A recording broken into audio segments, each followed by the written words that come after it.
क्या आपको पता है इंग्लिश में एक ऐसा पार्ट ऑफ स्पीच है जो दो वर्ड्स को, दो फ्रेजेस को और तो और दो सेंटेंसेस को भी जोड़ता है। ठीक वैसे ही जैसे ग्लू दो चीजों को जोड़ देता है ना, वैसे ही ये ग्लू वर्ड दो फ्रेजेस, दो क्लोजेस, सेंटेंसेस को जोड़ता है और उसे कहते हैं conjunction. So welcome back to step two English with Reena. और आज का हमारा टॉपिक है कंजंक्शन। और इससे पहले अगर आपने पार्ट ऑफ स्पीच की और वीडियो नहीं देखी तो जाके देख लीजिएगा।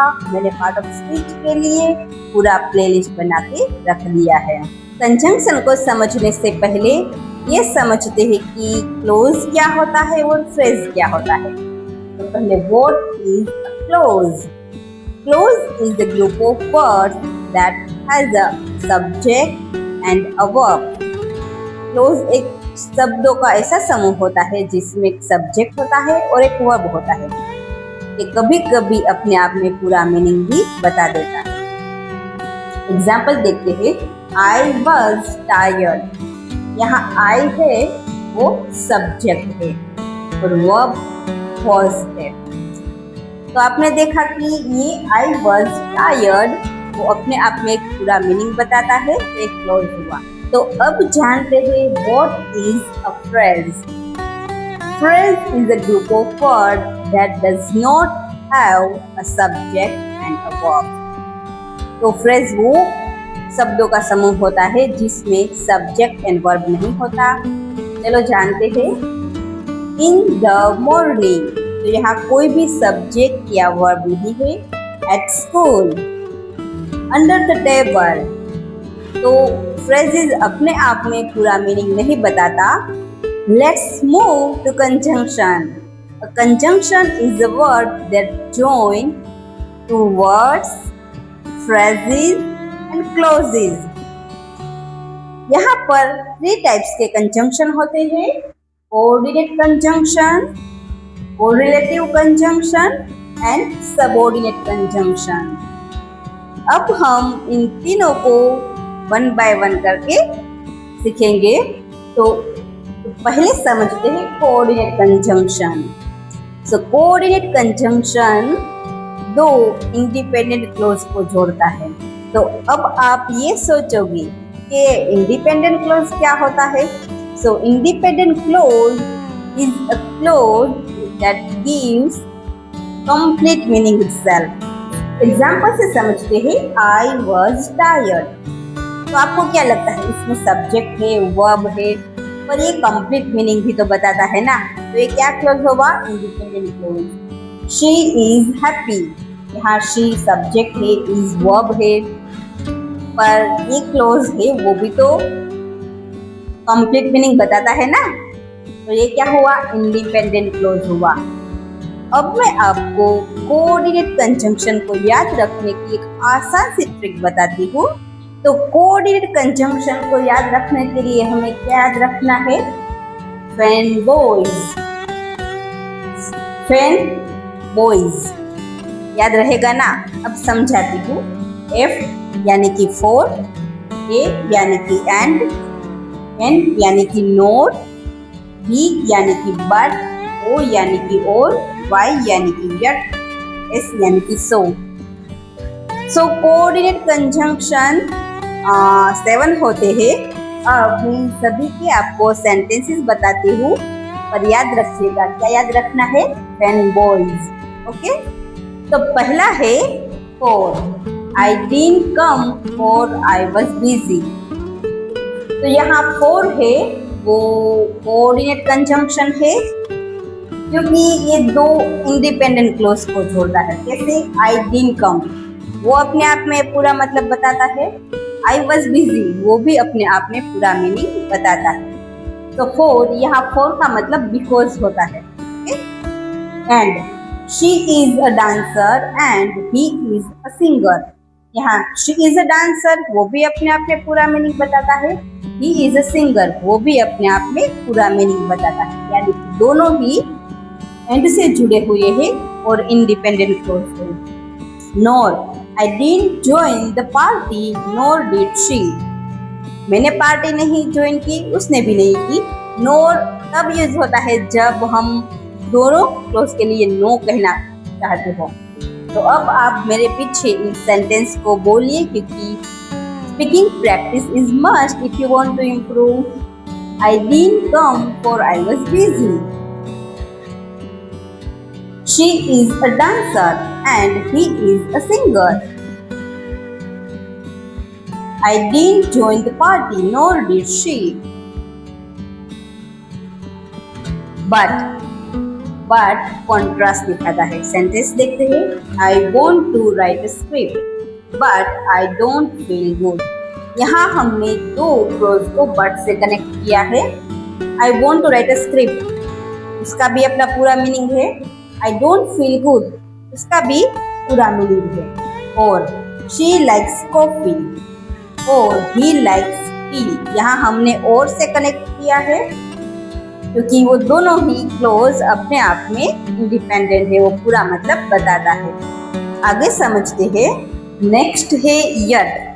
He is poor yet he is honest. तो यहाँ हमने यट से कनेक्ट किया है। ये भी पूरे अपने आप में पूरा मीनिंग बताता है। जैसे कि he is poor, वो भी पूरा मीनिंग बताता है। He is honest, वो भी पूरा मीनिंग बताता है। So you are kind, so you help people. तो यहाँ भी you are kind, वो भी पूरा मीनिंग बताता है। You help people, वो भी पूरा मीनिंग बताता है। तो इससे कनेक्ट किया so से। अब मेरे पीछे सेंटेंस को दोहराइए। He is poor yet he is honest. You are kind, so you help people. तो आपने इन सभी में देखा कि दोनों क्लोजेस अपने आप में कंप्लीट है, पूरा मीनिंग बताता है। और याद रखिएगा कि कोऑर्डिनेट कंजंक्शन हमेशा कंपाउंड सेंटेंस को बनाते हैं। ओके, अब कोरिलेटिव कंजंक्शन को समझते हैं। कोरिलेटिव कंजंक्शन हमेशा पेयर में आते हैं, यानी कि दो वर्ड्स को मिलाकर वो कंजंक्शन का काम करते हैं। जैसे कि either or, neither nor, not only but also, both and। अब एग्जाम्पल की मदद से समझते हैं। I may either read a book or write a poem।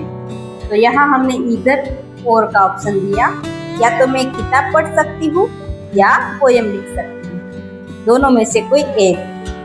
We neither go for a picnic nor for dinner outside। हम ना ही तो picnic के लिए जा रहे हैं और ना ही आउटसाइड डिनर लेने के लिए जा रहे हैं। तो यहाँ हमने neither nor, दोनों में से कोई भी ऑप्शन नहीं। She is not only beautiful but also kind। वो सिर्फ सुंदर ही नहीं पर काइंड भी है। Not only but also।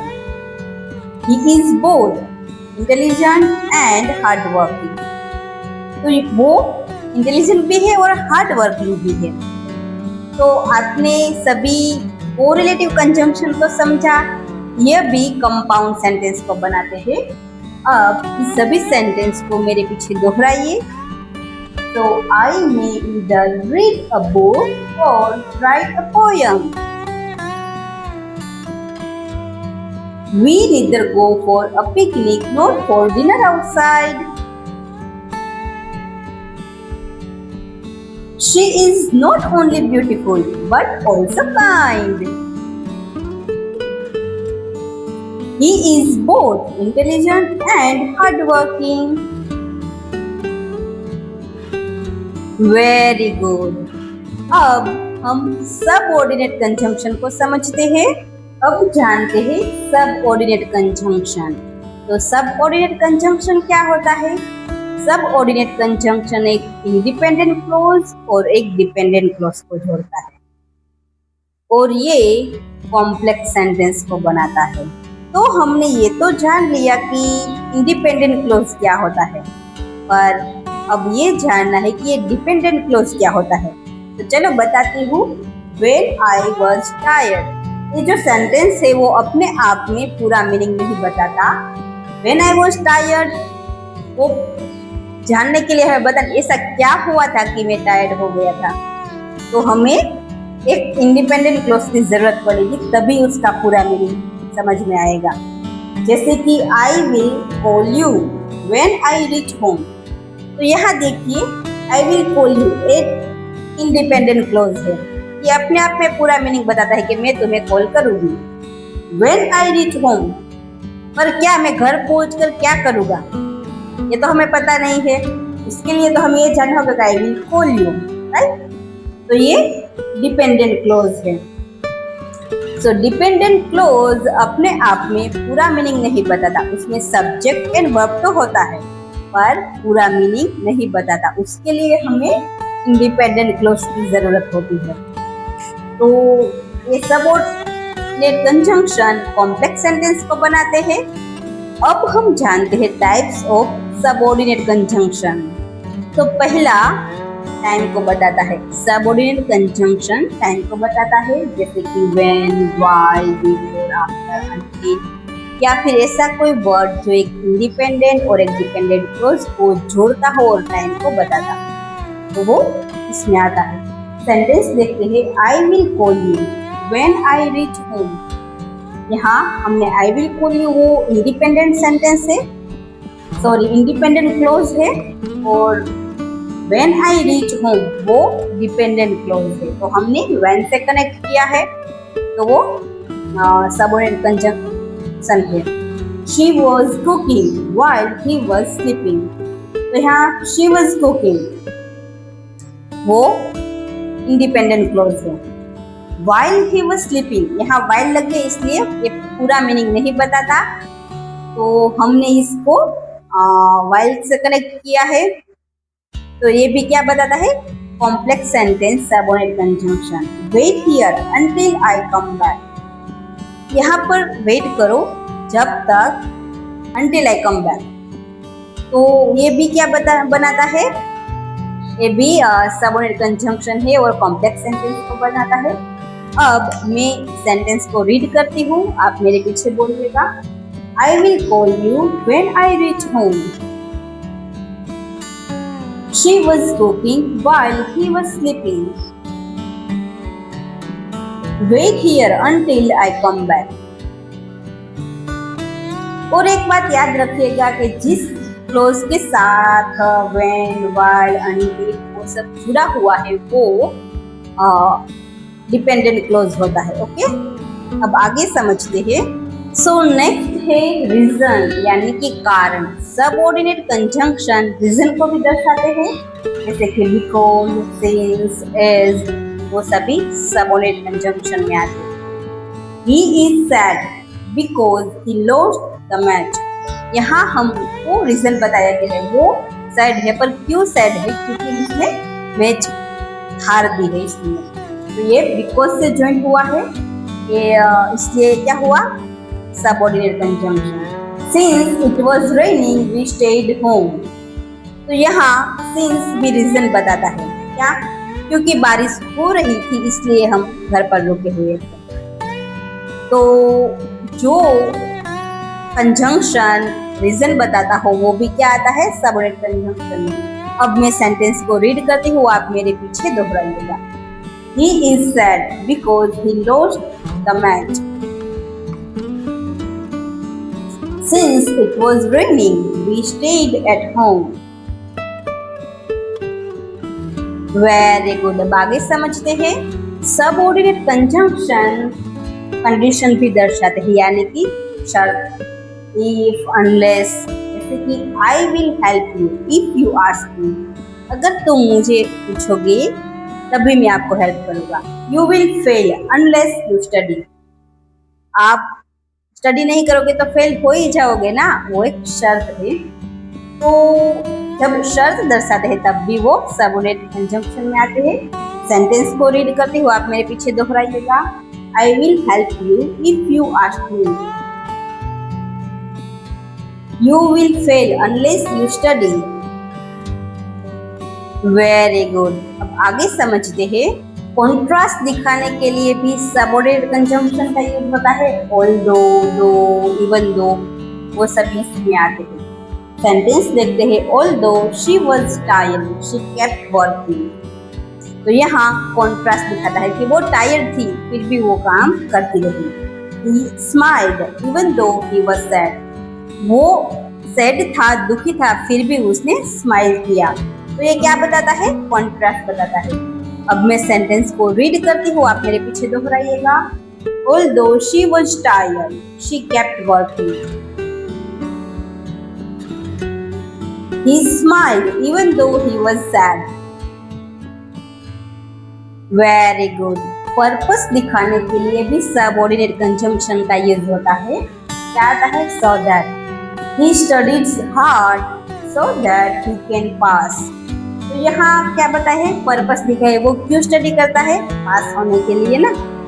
तो पर्पस दिखाया है, तो ये भी सबऑर्डिनेट कंजंक्शन है। सो एक क्विक प्रैक्टिस करते हैं। Although it was raining we went outside. इसमें कौन सा कंजंक्शन है बताइए? मैं नहीं बताऊंगी, आपको मुझे कमेंट करके बताना है।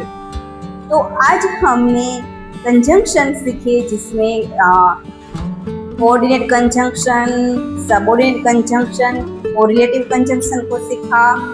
और हम कंपाउंड सेंटेंस कैसे बनाते हैं, कॉम्प्लेक्स सेंटेंस कैसे बनाते हैं, और तो और हमने क्लोजेस एंड फ्रेज के बारे में भी सीखा।